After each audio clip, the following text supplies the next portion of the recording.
শান্তি জগৎ তোমাকে দিতে পারবে না। হালেলুয়া। তো আজকে আমরা যদি যিশুকে একবার আমাদের হৃদয়তে টেস্ট করি, আমাদের জীবন কি হবে জানেন? পরিবর্তন হবে। কি পরিবর্তন? আমাদেরকে প্রথমে জানতে হবে যিশু কেন এসেছিলেন এই পৃথিবীতে। কেউ কি বলতে পারবেন যিশু কেন এসেছিলেন? কেউ বলতে পারবেন? একদম ভালো। আর কি? আমার কি লাভ? যিশু আসাতে আমার কি লাভ হয়েছে? হ্যাঁ, পাপ ক্ষমা। হ্যাঁ, আরেকটু ডিপে যদি আমরা যাই, যিশু অনন্ত জীবন। আচ্ছা, এইবারে আরেকটু আমি এক্সাম্পল উদাহরণ দিলে ভালো বোঝা যায়। ঠিক আছে? একটা এখানে বড় আপনাদের রায়গঞ্জে এইমস খুলেছে না? খোলা হয়নি, খুলবে, খুলেনি। আচ্ছা, যাই হোক, মনে করেন একটা বিশাল বড় নার্সিং হোম বা হসপিটাল খুলে দিয়েছে।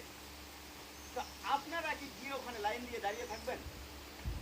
মনে করেন খুলে দিয়েছে আপনার পাড়ায় বিশাল বড় এইমস, কতজন সকালে কাজকর্ম নাই গিয়ে ওখানে লাইন দিয়ে দাঁড়িয়ে থাকবে? যাবেন কি কেউ? সত্যি কথা বলেন। না। হ্যাঁ, কেন যাবেন না? কেন যাবেন না? আপনার কোনো দরকারই নাই ওখানে। সত্যি কথা যেটা, যতক্ষণ না আপনি বিমারিওয়ালা হচ্ছেন, আপনি তো সকালে উঠে ভালো আছেন, খাচ্ছেন, চলছেন, তো আমি কি দরকার ওখানে এইমস খুলুক আর মেডিকেল কলেজ খুলুক বা বড় আমেরিকা থেকে ডাক্তার আসে বলুন, আমার কি যায় আসে? আমি যাবো কি ওখানে? যাবো না। কেন? আমার প্রয়োজন নাই, আমি তো ভালো আছি।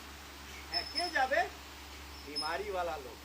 বিমারিওয়ালা লোককে আপনি যেখানে বলবেন ওইখানে একটা ডাক্তার আসছে, ওইখানে পালাবে। তাহলে এইখানে একটা আমেরিকার ডাক্তার আসছে, ওখানে চলে যাবে। এইখানে একটা এইমস এর ডাক্তার আসছে, ওইখানে চলে। কেন? ভালো হতে চায়। যিশু বলছেন আমি কিন্তু সাধুদের জন্য আসিনি। সাধু মানে জানেন? যে কোনোদিন পাপ করেনি, একদম ভালো, একদম ওর মতন কেউ নাই, সাদা কাপড় পরে বেড়াচ্ছে। যিশু বলছেন আমি পাপীদের জন্য এসেছি। ভালো করে শুনবেন।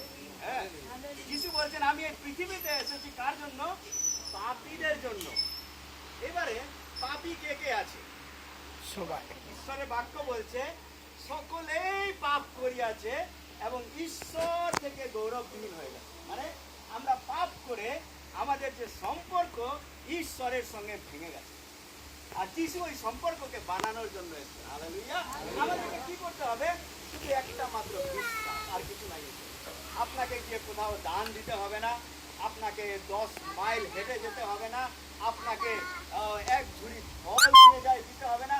খালি যিশু বলছেন যে কেহ তাহাতে বিশ্বাস করিবে সে বিনষ্ট হবে না, কিন্তু অনন্ত জীবন পাবে। হালেলুয়া।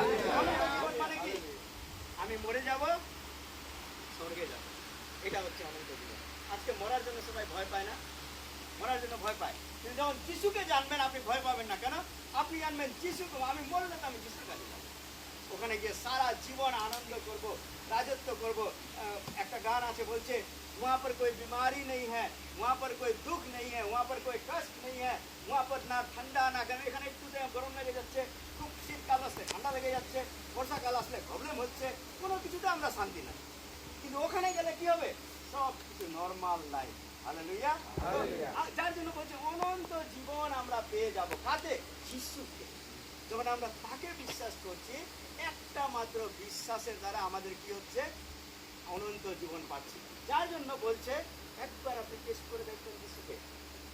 আজকে যারা যিশুকে বিশ্বাস করে এরা মনে রাখবেন ও কোনোদিনও ডাইরেক্ট যিশুর কাছে আসে না।